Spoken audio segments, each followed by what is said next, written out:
el proceso de la educación financiera, y usaste una palabra, Lore, muy interesante, meta. O sea, tienes una meta, que es una de las cosas más importantes, ¿no? ¿Qué tanto en las escuelas, en la escuela nos enseñan a tener una meta, a tener un objetivo?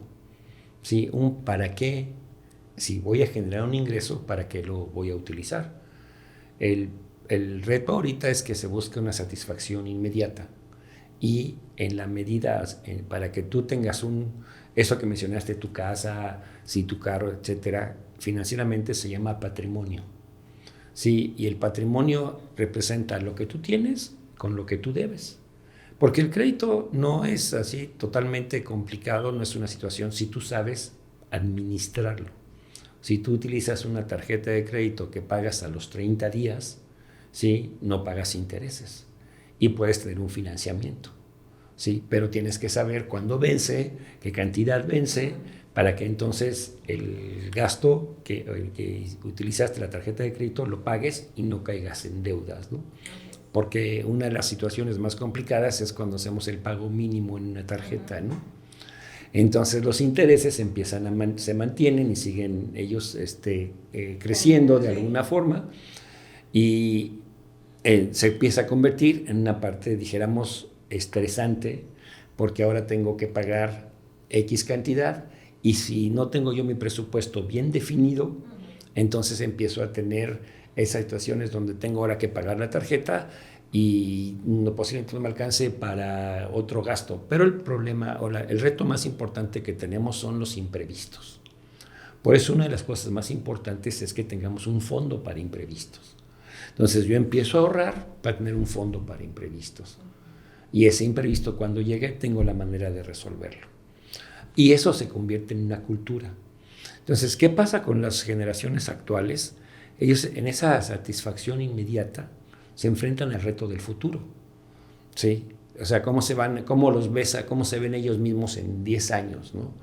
Y nosotros regresamos un poco, pero nuestra etapa, nuestro momento de vida social, de alguna forma, nuestros padres nos metían en una cuestión de disciplina, ¿no? Ahora es el reto de la disciplina con los jóvenes es diferente, ¿sí? Sí, siento que ahora no tienen la perspectiva de cómo se ven en 10 años, o sea, no saben ni lo que van a hacer mañana, así. Es un poco esa parte, pero en mucho sentido implica también el contexto familiar, vamos a ponerlo de esa manera, ¿no? O sea, ¿cómo le empiezas a enseñar a un niño las finanzas personales? Bueno, pues lo primero es decir, ok, yo uso mucho el ejemplo, vamos a ir al cine, ok, a ver, empieza a anotar, ¿cuánto cuestan los boletos? ¿Cuánto cuestan las palomitas? ¿Cuánto cuesta? Entonces él empieza a saber que si yo anoto y pongo un número, empiezo a decir, pues ir al cine nos cuesta 500 pesos, ¿no? Sí, ok, y esos 500 pesos, ¿cómo crees que los obtuvo papá? Pues o mamá, ¿no? O los dos. Bueno, pues son pago de un trabajo. ¿Ok? Entonces empiezo a tener esa cultura en términos financieros.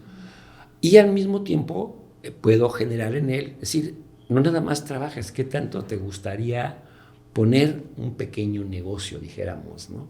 Y empiezo a sembrar en ellos la inquietud de decir, ¿qué puedo hacer, sí, que no realmente represente un trabajo, sino represente la idea de ser independiente financieramente desde joven, ¿sí? Entonces empiezo a generar un modelo que yo uso la expresión, o sea, lo veo un poco con tristeza, que en las escuelas apenas está desarrollando el proceso de emprendimiento, ¿no? Entonces, ¿qué fue nuestra formación? Pues hay que estudiar para trabajar, para ahorrar, sí, para comprar esa casa, para comprar, sí, pero ¿qué tanto emprendíamos?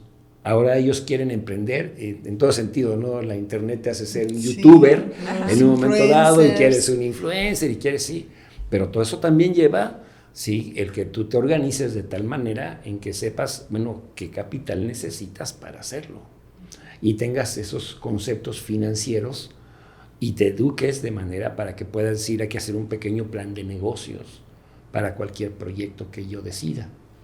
Y empiezo a prepararme financieramente para entonces dedicar parte de mi tiempo en esa formación financiera. Y entonces mi escenario empieza a ampliarse. ¿Okay? Y en la medida en que se amplía, entonces empiezo a usar mi recurso más importante, que es el tiempo, ¿no? En lugar de utilizarlo mucho en diversiones, pongo parte, ¿sí?, en preparación, hacer una segunda carrera, hacer una maestría, ¿sí?, que de alguna manera me den esa formación a mí. ¿Por qué? Porque lo que yo busco es sumar todos mis recursos que me ayuden a generar valor que luego se convierta además en un proyecto y luego se convierte en un patrimonio y me lleve a un momento de mi vida con mayor tranquilidad y pueda gozar de ese patrimonio, ¿no?